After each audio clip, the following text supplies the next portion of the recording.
खाड़ी देशों के सालाना शिखर सम्मेलन का आयोजन सऊदी अरब के प्राचीन शहर अल उला के हेरिटेज साइट में हुआ। इस सम्मेलन में गल्फ कोऑपरेशन काउंसिल देशों के बीच एकजुटता और स्थिरता समझौते की भी घोषणा हुई। इस मौके पर समझौते का ऐलान करते हुए सऊदी क्राउन प्रिंस मोहम्मद बिन सलमान ने कहा कि यह समझौता हमारी खाड़ी, अरब और इस्लामी एकजुटता और स्थिरता की पुष्टि करता है। सम्मेलन में हिस्सा लेने पहुंचे कतर के अमीर तमीम बिन हमद अल थानी का स्वागत करने पहुंचे सऊदी प्रिंस ने उन्हें गले लगाकर उनका जोरदार स्वागत किया। इसका विश्व भर में जो संदेश गया वो ये कि सऊदी कतर के साथ सियासी संबंध फिर से बहाल करने का इच्छुक है। आपको बता दें कि खाड़ी के 6 देशों के अतिरिक्त तुर्की, मिस्र और ईरान ने इस समझौते का स्वागत किया है।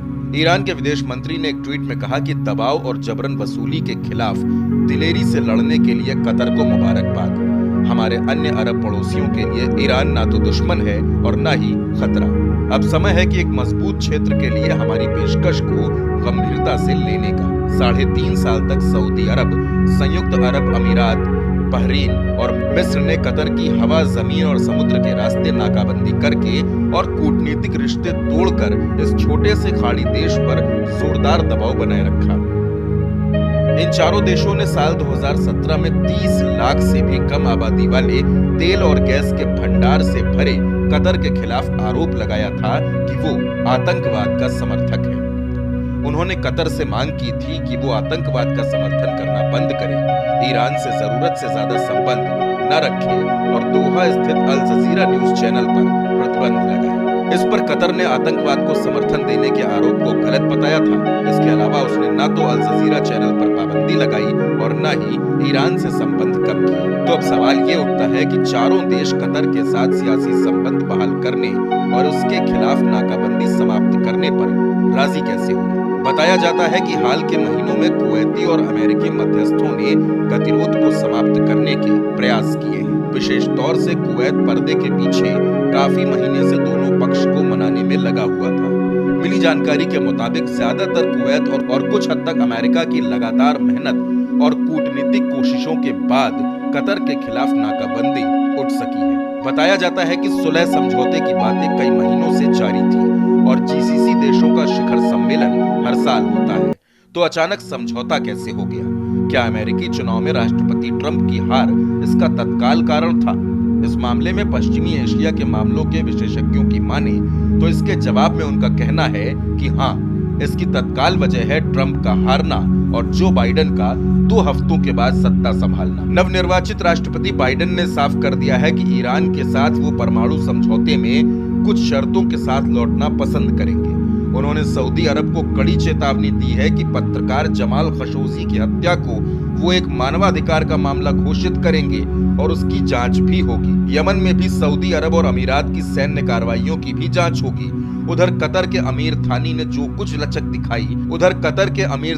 भी जो कुछ लचक दिखाई है जिससे मामला सुलझाने में आसानी हुई। कतर के डटे रहने की एक बड़ी वजह ये सामने आती है कि उसका ये विश्वास है कि वो चरमपंथ का समर्थक नहीं है।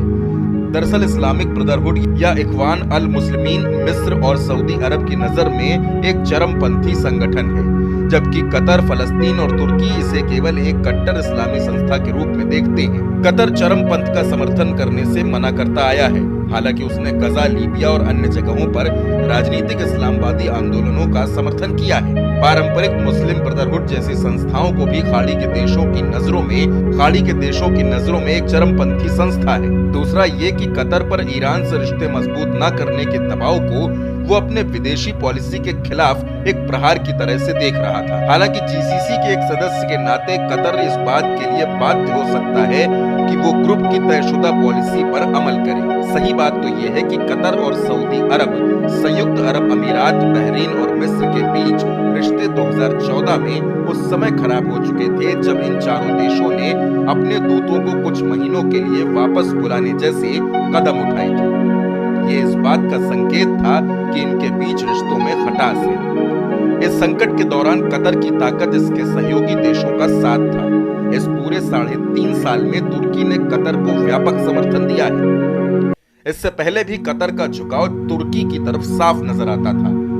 नाकाबंदी के 1 साल पहले कतर ने अस्थायी रूप से तुर्की को एक सैन्य अड्डा स्थापित करने की अनुमति दी थी। कतर के इस कदम ने सऊदी अरब और संयुक्त अरब अमीरात को नाराज किया और इनकी तरफ से तीखी प्रतिक्रियाएं झेली।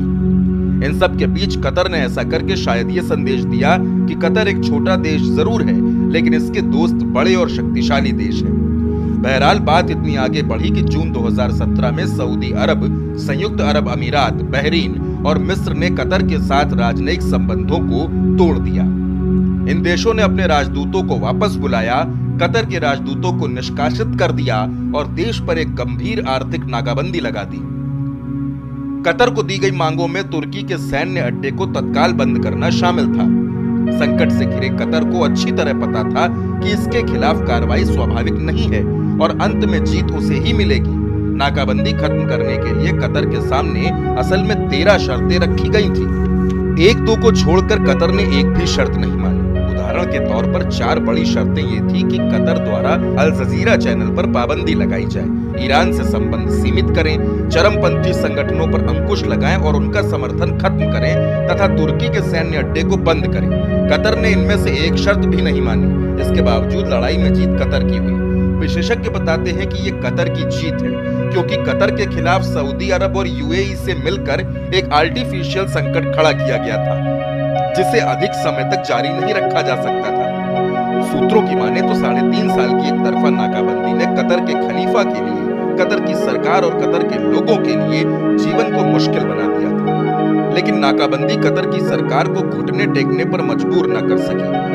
दूसरी तरफ सऊदी अरब और यूएई ने यह अंदाजा नहीं लगाया था कि कतर अपनी सैन्य क्षमता इतनी ज्यादा बढ़ा लेगा कि ये एक क्षेत्रीय ताकत बनकर उभरेगा। संकट से पहले इसकी वायुसेना के पास केवल 12 फाइटर जेट थे। जानकार बताते हैं कि अब इसके पास 250 के करीब विमान हैं। उनके पास लगभग 250 विमान आए हैं। इसके अलावा ड्रोन्स खरीदे हैं। इसने अमेरिका से लेकर तुर्की, इजराइल, ईरान, फ्रांस, बेल्जियम और जहां से भी मुमकिन हो सके वहां से हथियार खरीदकर उन्होंने अपनी ताकत बढ़ाई है। नाकाबंदी आर्थिक रूप से दोनों पक्ष के लिए नुकसान दे रही है। अमीरात और सऊदी बैंकों ने मिलकर कतर की करेंसी को कमजोर करने की कोशिशें की, जिसमें उन्हें सफलता नहीं मिली। अल जजीरा के 30 पत्रकारों के अकाउंट्स भी हैक किए गए, लेकिन कुछ नहीं हुआ। इस पूरे संकट से कतर पहले से कहीं और अधिक मजबूत देश बनकर उभरा है।